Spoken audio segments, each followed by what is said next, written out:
Hi everyone, मैं आसिया विद्रोही। और इस वीडियो में हम लोग बात करेंगे कि सीएमएसईडी क्या है ना। तो सबसे पहले हम लोग बात करते हैं, जानते हैं कि सीएमएसईडी को कौन कर सकता है। तो देखिए, सीएमएसईडी जो है, सीएमएसईडी कोर्स को लड़का भी कर सकता है और लड़की भी कर सकता है। ये मेल और फीमेल दोनों के लिए ठीक है, कोई दिक्कत नहीं है। लड़की भी सीएमएसईडी कोर्स को कर सकती है और लड़का भी सीएमएसईडी को कोर्स को कर सकता है ना। इतना हो गया क्लियर। आफ्टर 12th के बाद, अगर आप 12th किए हुए हैं, है ना, इंटर पास हैं किसी भी सब्जेक्ट से, है ना, जरूरी नहीं है कि इंटर पास आपका बायोलॉजी से ही होना चाहिए या साइंस स्ट्रीम से ही होना चाहिए। ऐसा नहीं, आप अगर आर्ट्स स्ट्रीम से भी पास हैं या फिर कॉमर्स से भी है, किसी भी स्ट्रीम से आप यानी कि 12th पास है, आप 12th आप पास हैं किसी भी सब्जेक्ट, तो आप सीएमएसईडी कोर्स को कर सकते हैं। सीएमएसईडी कोर्स करने के लिए आप तैयार हैं। अब हम बात कर रहे हैं क्या कि सीएमएसईडी कोर्स को कौन कर सकता है। तो सबसे पहले हम बात करेंगे कि सीएमएसईडी कोर्स को फ्रेशर स्टूडेंट भी कर सकता है। फ्रेशर स्टूडेंट किसको कहते हैं? तो फ्रेशर स्टूडेंट वो जो अभी सिर्फ 12th पास है, जो जिन्होंने अभी सिर्फ और सिर्फ इंटर किया है ना, यानी कि उसको हेल्थ डिपार्टमेंट का थोड़ा सा भी नॉलेज नहीं है, बिल्कुल फ्रेशर है ना। नवसिखिया जिसको हम लोग क्या कहते हैं, नवसिखिया, वो उसको कुछ भी नॉलेज नहीं है इस डिपार्टमेंट का, सिर्फ उन्होंने इंटर किया है, तो वो भी सीएमएसईडी कोर्स को कर सकता है। फ्रेशर स्टूडेंट भी कर सकता है, ठीक है। दूसरा, ट्रेंड रूरल डॉक्टर, जो यानी कि अपने एरिया में, जिसे कि हम लोग झोला छाप डॉक्टर कहते हैं, है ना, जो अपने एरिया में हेल्थ डिपार्टमेंट का सेवा दे रहे हैं बिना कोई डिग्री का, सिर्फ और सिर्फ उसके पास एक्सपीरियंस है किसी डॉक्टर के साथ, 5 साल 6 साल 7 साल, यानी जितना भी है वो उन्होंने काम किया, उन्हें लगता है कि मैं प्राइमरी यानी कि सेवा दे सकती हूँ, प्राइमरी हेल्थ का सेवा दे सकता हूँ या दे सकती हूँ, और वो बिना डिग्री का अपने एरिया में छुप छुप करके सेवा दे रहा है, तो उन लोगों के लिए ये कोर्स बेटर है। वो लोग अपना यानी कि सीएमएसईडी का 2 साल वाला वो लोग कोर्स कर सकता है। कोर्स करने के बाद वो लोग यानी कि जो छुप छुप करके यानी कि खुल करके सेवा नहीं दे पाते हैं समाज में, वो सीएमएसईडी कोर्स करके यानी कि समाज में अच्छे से सेवा दे सकते हैं। तो ट्रेंड रूरल डॉक्टर हो गया, जिसके पास एक्सपीरियंस है, अच्छा एक्सपीरियंस है, वो सेवा दे रहे हैं, खुलकर सेवा नहीं दे पाते हैं प्रशासन के डर से, तो वो लोग इस कोर्स को कर सकते हैं। तीसरा है practitioner of all system. Health department में किसी भी सिस्टम में का वो अगर प्रैक्टिशनर है, किसी भी सिस्टम में उन्होंने प्रैक्टिस की है, डॉक्टर के साथ रहे हैं या किसी टेक्नीशियन के साथ रहे हैं या किसी भी यानी कि सिस्टम में उन्होंने सेवा दिया है, काम किया है, तो वो लोग भी एक अपना प्रमाणित डिग्री पाने के लिए, सर्टिफिकेट पाने के लिए इस कोर्स को कर सकता है। चौथा है हेल्थ वर्कर। हेल्थ डिपार्टमेंट का कोई भी वर्कर है इस कोर्स को कर सकता है, कोई दिक्कत नहीं है। तो आप लोगों को पता चल गया कि सीएमएसईडी कोर्स को कौन कर सकता है। फ्रेशर भी कर सकता है, ट्रेंड रूरल डॉक्टर भी कर सकता है, प्रैक्टिशनर भी कर सकता है, हेल्थ डिपार्टमेंट का कोई भी वर्कर इस कोर्स को कर सकता है, अगर इसमें थोड़ा सा भी इंटरेस्ट है तो, है ना। देखिए, सीएमएसईडी कोर्स क्या होता है? सीएमएसईडी कोर्स है यानी कि जनरल फिजिशियन का, है ना। इसमें प्राइमरी जो भी कुछ यानी प्राइमरी लेवल का जो भी कुछ यानी कि ट्रीटमेंट होता है वो किया जाता है। जिस तरह से अगर आप लोग रूरल एरिया से बिलोंग करते हैं तो आप लोगों को पता है होगा कि गांव का जो डॉक्टर होता है यानी कि जिसे झोला छाप डॉक्टर कहते हैं, तो वो कितना सेवा देता है ना। जो भी आवश्यक सेवा है यानी कि जितना उन लोगों को के वश में है, उसको समझ में आता है, उतना सेवा वो गांव में देता है ना। उसी प्रकार से ये प्राइमरी हेल्थ केयर सेंटर खोलने के लिए ये कोर्स कराया जाता है। इसको करके आप अपने एरिया में जो भी है छोटा यानी कि जैसे मान लीजिए सर दर्द, पेट दर्द, या फिर मान लीजिए कि किसी का सर फूट गया है या फिर कहीं पर कट लेगा, ड्रेसर से रिलेटेड जो भी यानी कि प्रैक्टिशनर लोग करता है, उतना आप काम कर सकते हैं। अब हम बात करते हैं इसका बेनिफिट क्या है ना। बेनिफिट, CMA-CD कोर्स करने का बेनिफिट क्या है? देखिए, CMA-CD आप कोर्स को करेंगे तो आपको एक प्रमाणित सर्टिफिकेट मिल जाएगा कि आप अपना प्राइमरी हेल्थ केयर सेंटर खोल सकते हैं, अपना आप बोर्ड लगा सकते हैं। अगर बिना डिग्री का आप यानी कि सेवा दे रहे हैं अपने एरिया में, तो आप छुप छुप करके काम करते हैं, आपको मेडिसिन रखने का अथॉरिटी नहीं होता है, आप नहीं रखते हैं, है ना। लेकिन इस कोर्स को अगर आप करते हैं तो आप अपना प्राइमरी हेल्थ केयर सेंटर अपने नाम से खोलिए, बोर्ड लगाइए, आप बढ़िया से सही से आप अपने जगह पे बैठिए, है ना। वहाँ पर बैठ करके आप ट्रीटमेंट कीजिए, समाज में सेवा दीजिए, है ना। ये एक बेनिफिट है बहुत अच्छा कि आप बोर्ड अपना नाम का लगा सकते हैं। हाँ, ये नहीं समझ लीजिएगा कि मैं CMA-CD कोर्स करके यानी कि अपने आप को MBBS डॉक्टर समझेंगे। आप डॉक्टर नहीं समझ सकते MBBS, क्योंकि MBBS MBBS होता है, क्योंकि उसे 5-7 साल लगता है करने में। आपका ये 2 साल का कोर्स है, कुछ तो अंतर होगा ही, है ना।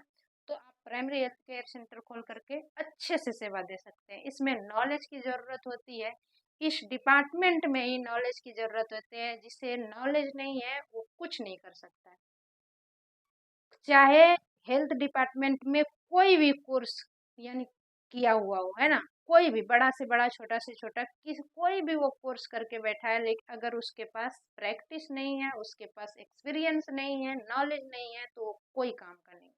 और छोटा भी कोर्स किया है, उसके पास अच्छा खासा नॉलेज है, तो वो अच्छा सेवा समाज में दे सकता है ना। किसी भी डिपार्टमेंट का नॉलेज होना चाहिए। दूसरा इसमें बेनिफिट ये है कि इसमें जो है आपको सर्टिफिकेट मिलेगा, आप अपना प्राइमरी हेल्थ केयर सेंटर खोल सकते हैं। तीसरा बेनिफिट ये है कि आपको 350 इसेंशियल ड्रग यूज करने का, अपने पास रखने का अथॉरिटी मिल जाता है। आप 350 इसेंशियल ड्रग, आवश्यक दवाई, 350 आवश्यक दवाई को आप अपने पास अपने सेंटर में रख सकते हैं और सेवा दे सकते हैं, जो कि ये बिना यानी कि जिना बिना डिग्री वाले को ये अथॉरिटी नहीं है, इसीलिए तो वो छुप छुप करके काम करते हैं ना। इतनी 350 है ना, 350 सेंट्रल ड्रग, ये एक प्रैक्टिशनर के लिए, प्राइमरी हेल्थ केयर सेंटर के लिए, यानी कि प्राइमरी सेवा देने के लिए 350 ड्रग कम नहीं है। इतना दवाई तो प्रैक्टिशनर लोग चलाते भी नहीं है, ये बहुत ज्यादा है ना। ये आपका बेनिफिट हो गया। अब हम इस कोर्स का अगर ड्यूरेशन का बात करें, तो इस कोर्स को 12th के बाद, यानी कि ये 2 ईयर का भी होता है और 18 मंथ का भी होता है, 2 साल का भी होता है और 18 मंथ का भी होता है ना। 2 साल का भी आप कर सकते हैं, 18 मंथ का भी कर सकते हैं। इसमें अंतर सिर्फ उसके सिलेबस का है, क्योंकि 2 साल का कोर्स है तो उसका सिलेबस ज्यादा होगा, 18 मंथ का कोर्स है तो उसका सिलेबस कम होगा। अब हम बात करेंगे CMA-CD का, यानी कि हम कहाँ से कर सकते हैं, ये सबसे बड़ी बात है। देखिए, CMA-CD कहते हैं कि ये अच्छा कोर्स है या नहीं है, अच्छा करना चाहिए या नहीं। आजकल तो इंडिया में CMA-CD कोर्स ट्रेंडिंग में चल रहा है, क्योंकि ये रूरल क्षेत्र के लिए ये कोर्स को यानी लॉन्च ही किया गया है, रूरल डॉक्टर के लिए, क्योंकि बिना डिग्री का लोग, बिना एक्सपीरियंस का लोग गांव में सेवा देते हैं। तो इससे अच्छा ये है कि जनरल फिजिशियन का ये सबसे छोटा कोर्स है। इस कोर्स को करके इसमें बहुत सारे यानी कि इसका सिलेबस बहुत ही ज़्यादा तगड़ा है, अच्छा सिलेबस है। उसका उसका अगर पढ़ाई करे तो वो अच्छे से सेवा गांव में अपने एरिया में दे सकता है। तो कहाँ से करें, ये सबसे बड़ी इम्पोर्टेंट बात है। देखिए, CMA-CD कोर्स आप अच्छे काउंसिल से कीजिए, ये काउंसिल से ही कराया जाता है। इस कोर्स को यूनिवर्सिटी द्वारा नहीं कराया जाता है, इस कोर्स को काउंसिल ही कराती है। तो जहाँ से भी आप कर रहे हैं वो काउंसिल अच्छा होना चाहिए, है ना। काउंसिल अच्छा है, दूसरी बात इंस्टीट्यूट अच्छा होना चाहिए, यानी वो इंस्टीट्यूट अफिलेटेड होना चाहिए किसी अच्छे काउंसिल से। अच्छे काउंसिल से इंस्टीट्यूट अफिलेटेड है तो वहाँ से आप इस कोर्स को कीजिए, कोई दिक्कत नहीं है ना। तो ये हो गई CMA-CD कहाँ से करें। अब हम बात कर लेते हैं कि CMA-CD में क्या पढ़ाया जाता है ना, उसका सिलेबस का अगर बात करें तो वो जो, जैसे कि हम अगर 2 साल वाला CMA-CD का सिलेबस का बात करें तो उसके फर्स्ट ईयर में 5 पेपर होता है, सेकेंड ईयर में 4 पेपर होता है ना। फर्स्ट ईयर में 5 पेपर, सेकेंड ईयर में 4 पेपर होगा। तो फर्स्ट ईयर में जो है उसका anatomy, physiology, pathology, health and hygiene और फार्माकोलॉजी। आप देख सकते हैं कि फर्स्ट ईयर में ही उसका कितना तगड़ा सिलेबस है। मतलब एनाटॉमी, एनाटॉमी में आपको बॉडी का जो है जितना जो भी स्ट्रक्चर है ना, सबके बारे में बताया जाएगा। फिजियोलॉजी पढ़ेंगे, बॉडी का जो भी पार्ट है ना, वो कैसे फंक्शन करता है उसके बारे में डिटेल में आप पढ़ेंगे। ये तो मेन टॉपिक हुआ ये पेपर। इसके अंदर और बहुत यानी कि टॉपिक एनाटॉमी में मान लीजिए कि जैसे कि आपको ऑर्गेन है ना, सेंस, आपका टिश्यू, सेल और सभी सारे यानी कि सिस्टम को पढ़ाया जाएगा। जो 11 सिस्टम होता है ना, डाइजेस्टिव सिस्टम है ना, रिप्रोडक्टिव सिस्टम, इस प्रकार से सभी सिस्टम को पढ़ाया जाएगा एनाटॉमी में डिटेल से। उसके बाद फिजियोलॉजी में वो सारे सिस्टम काम कैसे करता है उसको पढ़ाया जाएगा डिटेल से।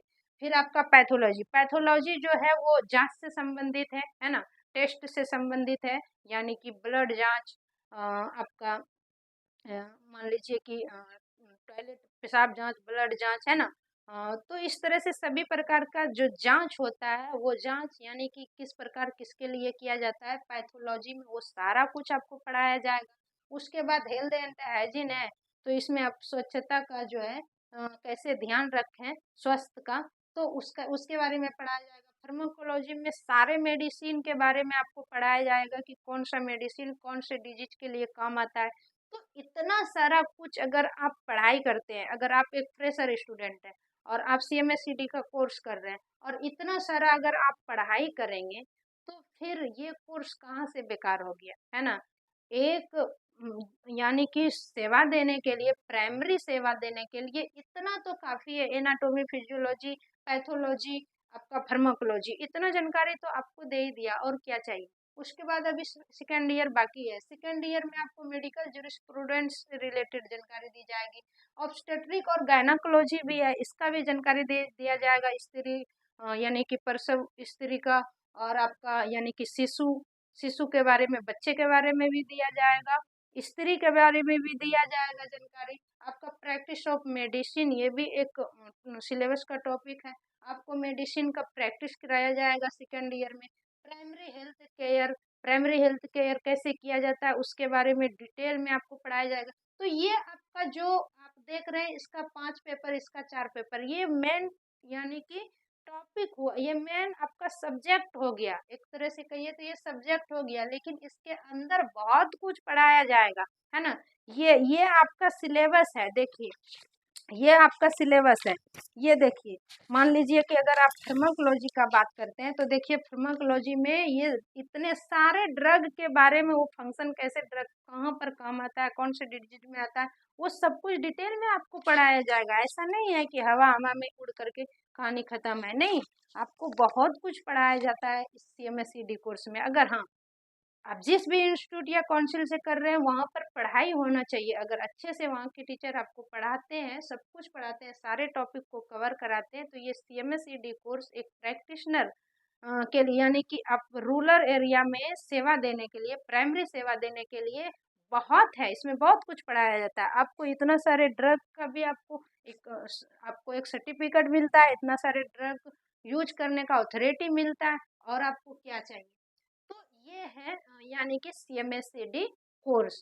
बहुत सारे लोगों का क्वेश्चन रहता है कि इस कोर्स को करें या ना करें, बेकार है। बेकार नहीं है, अगर आपके पास पैसा कम है ना, ये कोर्स कम पैसा में कराया जाता है। अगर आपके पास पैसा कम है और आप यानी कि रूरल क्षेत्र से बिलोंग करते हैं, आप मेडिकल डिपार्टमेंट में सेवा देना चाहते हैं, तो इस कोर्स को कर सकते हैं, कोई दिक्कत नहीं है। अपने एरिया में इस कोर्स को करके बढ़िया से आप अपना सेवा दे सकते हैं अपने एरिया में, कोई दिक्कत नहीं है।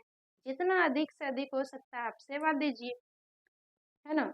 तो आई होप कि आप लोगों को ये वीडियो CMSCD के बारे में पसंद आया होगा। अगर पसंद आया है तो चैनल को सब्सक्राइब करें और इस फैमिली का मेंबर को बढ़ाएं, ताकि मैं CMSCD का जो सिलेबस है उसको इस चैनल पे कवर करवा पाऊँ। देखिए मेरे पास ये सिलेबस CMSCD का बुक है ना। ये फर्स्ट ईयर का बुक है, सेकेंड ईयर का भी बुक मेरे पास है। इस चैनल पे मैं फर्स्ट ईयर यानी कि CMS-CD का जो भी सिलेबस है उसको डिटेल में कवर कराऊंगी, है ना। बाकी आप लोगों का CMS-CD से रिलेटेड कोई क्वेश्चन हो तो आप लोग कमेंट करें, कमेंट में मैं उस पर भी वीडियो बनाऊंगी। कोई भी क्वेश्चन हो इससे रिलेटेड तो आप लोग कमेंट करें, मैं उस पर भी वीडियो बनाऊंगी। बाकी मिलते हैं फिर अगले वीडियो में, और सब्सक्राइब करना ना भूलें, लाइक भी करें वीडियो।